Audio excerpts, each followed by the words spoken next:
In the morning of March 15th, the Russian Defense Ministry announced that Russian forces had established full control of the region of Kherson in the south of Ukraine. The Russians took control of the key regional cities of Kherson and Melitopol in the first stage of the advance. Nonetheless, security operations in the region took additional time. Now it seems that they are nearing its end, and the main focus of the advancing Russian force will finally be shifted towards the city of Mykolaiv, the provincial capital of the Mykolaiv region. Currently, the city is blocked from the southern and eastern directions and partially blocked from the northeast. No active offensive operations have been reported there recently. Russian forces are mostly focused on consolidating their previous gains in the area and conducting pinpoint strikes on military infrastructure targets around Mykolaiv. At the same time, intense clashes are taking place in eastern regions of Ukraine and around Kiev. In the outskirts of Kiev, Russian forces work to reinforce their positions and eliminate units of the Ukrainian armed forces operating there in order to create conditions for the full blockading of the city. In the Donbas region, the joint forces of the DPR, LPR, and Russia are slowly but steadily eliminating the grouping of Kiev's forces that was involved in the siege of Donbas in the previous year. Intense fighting is ongoing in the city of Mariupol. On March 14th, the Russian military reported that the main positions of Ukrainian nationalists in residential areas around the city were eliminated.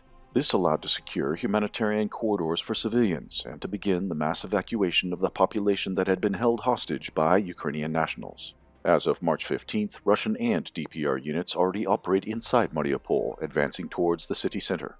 The main successes were achieved in the western part of the city. The strategic situation in the Donbas remains the same. The joint forces of Russia, DPR, and LPR keep the initiative, but they have still not solved the task of encircling and defeating the main UAF grouping in the region.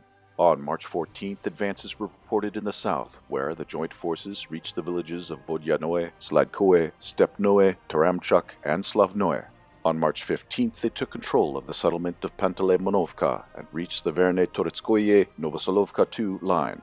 The Russian troops are heading towards the town of Kruhovo, where fierce clashes may break out soon, as the town is a large fortified node in the near rear of the Ukrainian group of forces near Donetsk.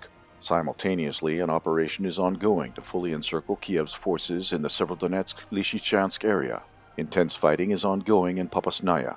The March 14th civilian massacre when a Ukrainian Tochka-U missile equipped with clustered munitions was intentionally launched at the Donetsk city center, killing at least 20 and injuring 26 other civilians, including children, once again confirmed that it is a must to push the forces of the Kiev government away from residential areas. In response to this terrorist attack, DPR artillery units and the Russian aerospace forces severely pounded targets in the village of Avdiivka, a well-known stronghold of pro-Kiev forces. This foretells the nature of the upcoming offensive to eliminate the threat to civilians from this direction. Some tactical successes of Russian forces were reported in the area of Izium. Fighting continues for the control of the southern outskirts and the crossing of the Seversky Donetsk River. Russian assault units reportedly reached the area north of Barvenkovo. On top of this, in response to the continued intentional strikes on civilian targets by Kiev's forces, the Russian Defense Ministry announced that from now on it will actively target objects of the Ukrainian military-industrial complex and warn civilians to stay away from them. The first round of such strikes took place on the evening of March 14th and early on March 15th. Summing up the developments of the last few days, Russian, DPR, and LPR forces have achieved more local tactical successes in the region of Donbas, in the south of Ukraine, and around Kiev.